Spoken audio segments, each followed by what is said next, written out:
Lalo na kapag ayun yung tama. Ay, Hindi sa mali. Kasi, ano eh, tawag doon, Hindi siya tama. yung gano'n na bibigyan siyang sumunod kasi yun yung tama. Pero deep inside, ayaw sundin kasi hindi yun pasok sa kategory niya. May mga ganong sapilitan na pagsunod.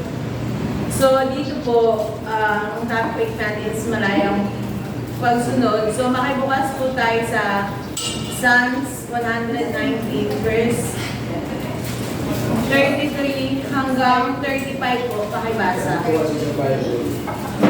Puro mo kay Yahweh, lalunin ang kautusan, iyan ang susunod ko habang ako nagsisimula. 34, ituro mo ang atas mo at sisikaran ko ang sunod. Buong puso ikinala at susundin ko ng Diyos. 35, sa pagsunod sa utos mo, ako ay iyong pamunahan. Pagkat dito, hindi kong nakakangkat ang hidayat na. So, ayan pa lang po, pagkasabi nito sa verse 33, Panginoon, ituro niyo sa akin ang inyong mga tuntunin. Andun na po pumapasok yung pagpapakumbaba. Andun yung willingness niya na matuto. Kasi yung word na ituro mo sa akin. Kasi, andun yung willing siya na matuto kaysa turuan mo ko niyan, parang nagko-command ka. Pero yung ituro mo po sa akin para andun yung humbleness, andun yung willingness na pagsunod na andun yung yung kagustuhan na sumunod or magpasakop, andun yung willingness na sumunod na hindi mo kailangan palagi pagsabihan kung ano yung mga dapat niyang gawin, kung ano yung mga dapat niyang sundin.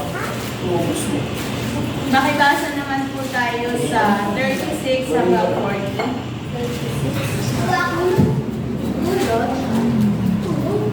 Tulog at itulog mo ang ngayon ko sa hindi ng Diyos.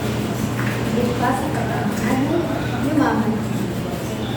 Kagayan, tulungan mo ang pansin ko sa bahay ko ng suksan at ayos sa pangako mo sa pagkalaw mo. Tupayin mo ang pangako ginawa sa iyo ng Diyos. Ang pangako sa lahat ng sa iyo ay nakakao. Ligtas mo ang lingkod mo sa sino mo mapangkuyan. Sa mabuting tutunin mo, umarama ang lahat ng tutunin mo, ang rad ko'y aking sunod. Pagkat ikaw ay mabuti, kaya ako'y pagpapalaan. So, ito naman pong verse na ito, pinapakita dito na yun sa mga temptation. Kung tayo lang is mahirap nating tanggihan yun. Pero kung hihingi tayo ng tulong kay Lord, yung magiging habol tayo para lalapit tayo, hihingi tayo ng tulong para sa pagbabago. At pinapakita dito yung pagtitiwala sa mga pangako niya. Pinapakita rin dito na siya ang matuwid, kaya marapat lang na sumunod tayo. Sorry. Sige, Sorry sa commercial po. Nasa na po tayo? 40. Makipasa po tayo sa 41 hanggang 43. 41. Sa akin ay ipadama ang dakilang pag-ibig.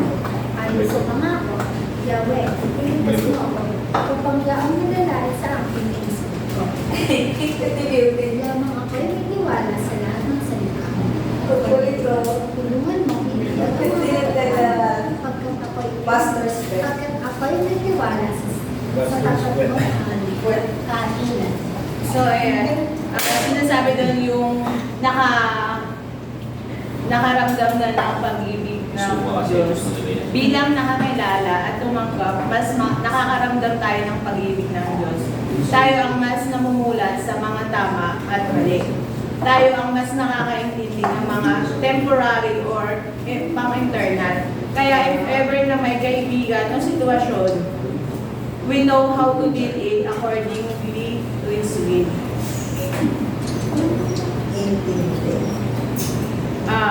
Makibasa naman po tayo sa 44 hanggang 48. 44.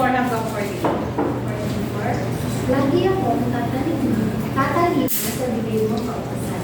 Susundin ko ang utos mo habang ang pag-ibig. 45. Ako naman, Bigyan mo ako sa utos mo, sumusunod ng utos mo. At maging sa mga hari, ang utos mo ay mamamagitin. Hindi ako mahihiya na ito ay aking bigay. 47. Sa pagsunod sa utos mo, nalulugod ako lalas. Hindi masukat ang lahat ko. Pagkat aking sinili. 48. Mahal ko ang inuutos. Ika'y aking ginagalang sa araw mo at magtuloy ang payo magbubulay. So, pagkasabi pa lang po sa verse 44, lagi kong susundin ang iyong kautusan habang ako'y nabubuhay. So, nandun na yung joy and happiness na isabuhay niya yung mga salita at masayang sumusunod sa mga utos ng Diyos. Wala na yung napipilitan ka, wala na yung feeling na wala na yung ganung feeling na pilitan lang. Meron ka ng free will ng pagsunod, andun yung willingness na kahit walang ibang tao is gagawin mo pa rin. Kasi sumusunod ka pa rin. Tapos, conclusion. Kaya nga po, di ba, sa mga military, ang pinaka-motto nila is, obey first before you complain. Sa atin naman po is, obey first. Kailangan marunong muna din tayo sumunod bago tayo magreklamo. Kasi ang Ama natin na nasa langit ay walang ibang hangad kundi ang mapabuti tayo. Bago tayo mag-serve kay Lord, be with God first. Para maintindihan natin kung gaano kadakila ang kanyang pag-ibig. Hayaan muna natin na si Lord ang mag-lead bago natin i-lead ang iba. Huwag mong hayaan yung mga tao or kasalanan na madrain ka. Reveal ka kaagad kay Lord. Kapatid, kaya ka narito dahil tinawag ka. Tinawag ka hindi dahil sa posisyon mo. Tinawag ka dahil ang first calling mo ay ang presensya mo.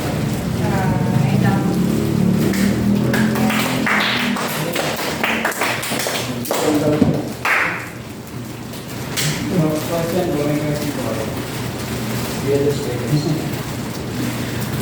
Question po mamaya. Tanong po, ano po yung naintindihan?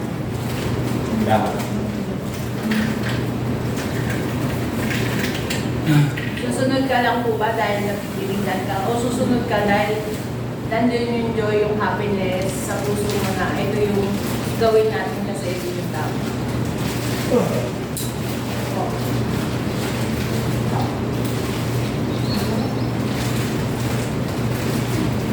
Ano po, susunod po kasi doon po yung kasayahan ng tao. Kasi po susunod lang po tayo dahil hindi ko yung nararapat.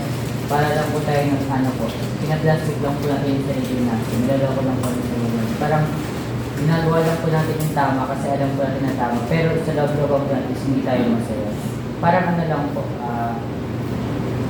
pag inutusan tayo ng magulang natin, susundin natin pero padabog naman tayo sumusunod. Parang ganun lang na susundin ko tama kasi tama yung magulang ko pero ayaw ko sundin kaya nagkakalit ko sa loob.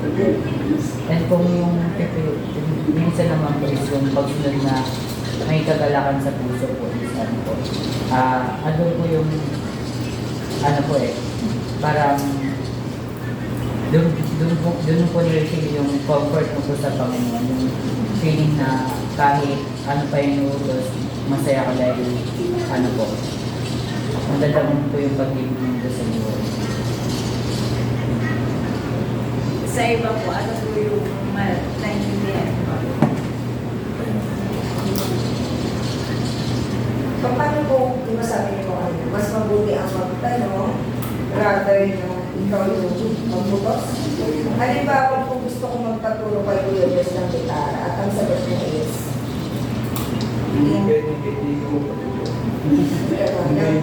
para bang, hindi huwag na.